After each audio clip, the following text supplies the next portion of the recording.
পৌষ সংক্রান্তিতে দেশের বিভিন্ন জেলায় প্রাচীন ও সংস্কৃতি ঐতিহ্যবাহী মাছের মেলা অনুষ্ঠিত হয়েছে। এসব মেলা বিভিন্ন নামে পরিচিত। মেলায় দেখা যায় বিভিন্ন প্রজাতির বড় বড় মাছের সমারোহ। উৎসব মুখর পরিবেশে কেনা বেচা করেন ক্রেতা বিক্রেতারা। গাজীপুরের কালীগঞ্জ উপজেলার বিনিরাইল গ্রামে অনুষ্ঠিত হল ২০০ বছরের ঐতিহ্যবাহী মাছের মেলা। এটি জামাই মেলা নামেও পরিচিত।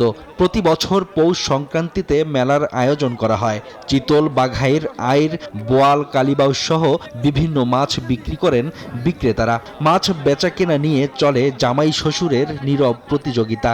জামাইরা মাছ কিনে যান শ্বশুর বাড়ি, আর শ্বশুর কিনেন জামাইয়ের জন্য। একদিনের এই মেলায় ১.৫ থেকে ২ কোটি টাকার মাছ বিক্রি হয়। এক একটি মাছের দাম ৫০ থেকে ৬০ হাজার টাকা। মৌলভীবাজার সদর উপজেলার শেরপুরের মাছের মেলা সিলেটের প্রাচীন সংস্কৃতি ও ঐতিহ্যের ২০০ বছরের ইতিহাস। কুশিয়ারা নদীর পাড়ে হয়ে গেল এই মেলা। হাক ডাকে মাছ বিক্রি করেন বিক্রেতারা। এবার সবচেয়ে বড় বাঘাইর মাছের ওজন ছিল ১২০ কেজি।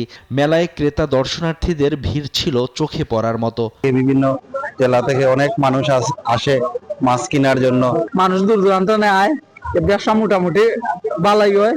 আমাদের প্রত্যেকটা করে কম হলেও আমরা ৭০-৮০ লক্ষ টাকার মাছ বিক্রি করি। হবিগঞ্জে আয়োজিত ঐতিহাসিক মাছের মেলায় যেদিকে চোখ যায় শুধু মাছ আর মাছ। সদর উপজেলার পৈল গ্রামে আয়োজিত মেলায় দেশি বিদেশি নানা প্রজাতির বড় আকারের মাছের সমাহার। ভিড় জমান হাজারো দর্শনার্থী ও ক্রেতারা।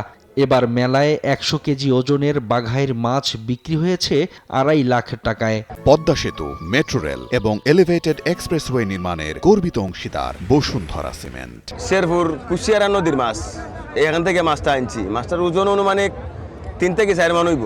মেলায় কমপক্ষে ১০ কোটি টাকার উপরে এই মালামাল বিক্রি হয়। পৌষ সংক্রান্তিতে এই মেলাটি হয় মূলত আমাদের এই এলাকার একটা ঐতিহ্যবাহী মেলা। শরীয়তপুরের মনোহর বাজারে আয়োজন করা হয়েছে ঐতিহ্যবাহী জোর মাছের মেলা।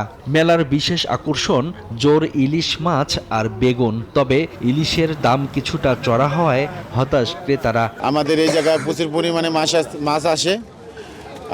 ৩০ থেকে ৩৫ লাখ টাকার বেচা কিনা হয়। কালকে থেকে আমি মেলার জন্য অপেক্ষা করছি। অনেক রকম মিষ্টি, তারপরে এখানে অনেকে আছে পরোটা, ভাজি সব এখানে বসে খায়। মানে এটা একটা ঐতিহ্য। আগামীতেও এমন আয়োজনের ধারাবাহিকতা বজায় রাখতে চান আয়োজকরা। Desk report, news 24।